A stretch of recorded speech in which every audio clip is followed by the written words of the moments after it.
नमस्कार मंडळी, स्वागत आहे तुमचं प्रियंकाच्या होम किचनमध्ये. तर आज आपण करणार आहोत रव्याचे झटपट होणारे असे अप्पे.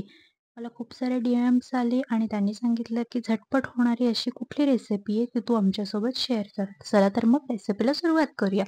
सगळ्यात आधी एक भांडं घ्यायचं आहे. त्यामध्ये एक मोठा बाउल बारीक रवा घ्यायचा आहे. जाड रवा वापरायचा नाहीये. बारीक रव्याने आपल्याला छान अशी जाळी पडते. झटपट आहे म्हटल्यानंतर त्यामध्ये घालायचं आहे दही. एक छोटी वाटी मी दही घेतले. साधारणतः 2 मोठे चमचे दही त्या वाटीमध्ये बसतं. ओके. मोठ्याशा वाटीला एक छोटी वाटी दही घ्यायचं आहे. साधारणतः 1 कपाला पाऊण कप असं दही. त्यामध्ये पाणी घातलेलं आहे. साधारणतः 1.5 वाटी पाणी घातलं. थोडंसं मिक्स केलं. मला ते मिश्रण कोरडं वाटलं म्हणून मग मी त्यामध्ये अजून पाणी ॲड केलं. तर मी त्यामध्ये अजून 1.5 वाटी पाणी ॲड केलेलं आहे. ज्या वाटीने मी दही मोजून घेतलेलं आहे, त्या वाटीने 3 पट पाणी मला लागलेलं आहे. म्हणजे 1 वाटी दही, 3 वाट्या पाणी. दही घरी लावलेलं आहे. फार आंबट दही घ्यायचं नाहीये, नाहीतर मग आप्पे जे आहेत ते आंबट लागतात. सो आपण घरी लावलेलं नॉर्मल जे दही असतं ना, ते दही घ्यायचं. तुम्ही विकतचं दहीसुद्धा वापरू शकतात. मिश्रण छान असं मिक्स करून घ्यायचं आहे. मिश्रणामध्ये अजिबात गुठळ्या राहायला नको आहे. त्यानंतर यामध्ये आपण व्हेजिटेबल्स मिक्स करणार आहोत. तुमच्या घरामध्ये ज्या कुठल्या भाज्या असतील त्या तुम्ही ॲड करू शकतात. हे आप्पे सगळ्यांच्याच आवडीचे असतात. लहान मुलांचे, मोठ्यांचे, सगळ्यांनाच नाश्ता प्रकार म्हणून आपण हे करू शकतो. साधारणतः एक मोठा कांदा मी बारीक चिरून घेतलेला आहे. तो मी यामध्ये ॲड केलेला आहे. एक टोमॅटो ॲड केलेला आहे. तो सुद्धा बारीक चिरून घ्यायचा आहे. थोडीशी कोथिंबीर ॲड केली आहे. तुम्ही याच्यामध्ये शिमला मिरचीसुद्धा ॲड करू शकतात. कॉर्न्स ॲड करू शकतात. बीन्स असतात, ग्रीन बीन्स, वाटाणे, हिरवे वाटाणे आपण म्हणतो ते ॲड करू शकतात किंवा आणखी तुम्हाला जी भाजी आवडत असेल, फरसबी वगैरे ती ॲड केली तरीसुद्धा चालेल. पण आपण म्हणलं की झटपट व्हायला पाहिजे, मग चिरायला वेळ जायला नको यासाठी म्हणून मी बेसिक व्हेजिटेबल्स ज्या आहेत त्या घातलेल्या आहेत. छान मिक्स केलेलं आहे. त्यामध्ये चवीनुसार मीठ घातलेलं आहे. आणि यामध्ये मी थोडंसं घालणार आहे धण्या जिऱ्याची पूड. अगदी अर्धा चमचा थोडीशीच घातली आहे चवीसाठी. त्यानंतर मी यामध्ये घालणार आहे लाल तिखट. आता लाल तिखट लहान मुलांसाठी करतोय म्हटल्यानंतर हिरवी मिरची तुम्ही वाटून घालू शकतात जर तुम्ही खात असाल तर. पण लहान मुलांसाठी करत असाल तर स्पेशली उन्हाळ्याचे दिवस आहे, कच्ची हिरवी मिरची वाटून त्यामध्ये मुलांना देऊ नका. आणि तुम्ही सुद्धा शक्यतो उन्हाळ्याच्या दिवसांमध्ये नका खाऊ, कारण ती कच्ची वाटलेली असते. तुम्ही बारीक तुकडे घालून घालू शकतात. लहान मुलांना लाल तिखट चालते, परंतु मिरची जी आहे ती कमी प्रमाणात द्यावी.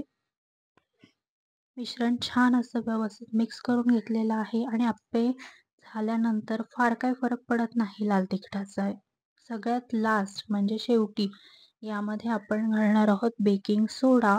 तुम्ही कुठलाही खाण्याचा सोडा यामध्ये ॲड करू शकतात. थोडासा घालायचा आहे, एक पाव चमचा. त्यामध्ये 1 चमचा मी पाणी घातलेलं आहे आणि मिश्रण छान व्यवस्थित मिक्स करून घ्यायचं आहे. नाहीतर मग आप्पे फुलत नाहीत म्हणून. सो सगळ्यात आधी छान व्यवस्थित मिश्रण जे आहे ते मिक्स करून घ्यायचं आहे. जसं आपण इडलीला, ढोकळ्याला वगैरे करतो ना, सेम ॲज तसं करायचं आहे. आणि सोडा घातल्यानंतर लगेचच आप्पे पात्र गॅसवर ठेवायचं आहे. त्यामध्ये तेल घालायचं आहे. थोडं-थोडं तेल मी घालून घेतलेलं आहे. बिडाचं भांडं वापरत असाल तर थोडं आधी लवकर गरम करायला ठेवा फुल गॅसवरती. आणि नॉर्मल नॉनस्टिक भांडं जर तुम्ही यूज करत असाल तर ते नुसतंच गरम करून घ्यायचं आहे. आप्पे घालायच्या वेळेला गॅस कमी करायचा आहे आणि मग आप्पे यामध्ये घालून घ्यायचे. तुम्ही बघू शकता कशा पद्धतीने मी घालते आहे. चमच्याने घाला, पटापट घातले जातात आणि अगदी घाईच्या वेळेला 15 मिनिटात रेसिपी बरोबर तयार होते. तुम्ही मुलांना टिफिनला ती रेसिपी देऊ शकतात. तुम्ही स्वतः नाश्त्यामध्ये रेसिपी खाऊ शकतात. आणि सगळ्यात महत्त्वाची टिप म्हणजे ज्यावेळेला तुम्ही आप्प्यांमध्ये बॅटर घालून घेतात, त्यावेळेला मधले जे असतात ना साचे, त्यामध्ये सगळ्यात लास्ट बॅटर घालायचं आहे आणि नंतर झाकण बंद करायचं आहे. एक 5 मिनिटं गॅस फुल ठेवायचा आहे. त्यानंतर गॅस पुन्हा बारीक करायचा आहे आणि लीड ओपन केल्यानंतर आप्पे जे आहेत ते पलटवून घ्यायचे आहेत. मी मगाशी म्हणलं की आधी बॅटर जे आहे ते मधलं घालायचं आहे आणि काढत्या वेळी सगळ्यात आधी मधलं बॅटर जे आहे ते पलटी करायचे आहेत अप्पे आणि मग साईडचे. त्याचं कारण म्हणजे मधल्या आचेवरती आच खूप लागते आणि अप्पे जे ते करपू शकतात. सो तुम्ही बघू शकतात किती सुंदर असा कलर आलेला आहे आणि छान फुललेले पण आहे.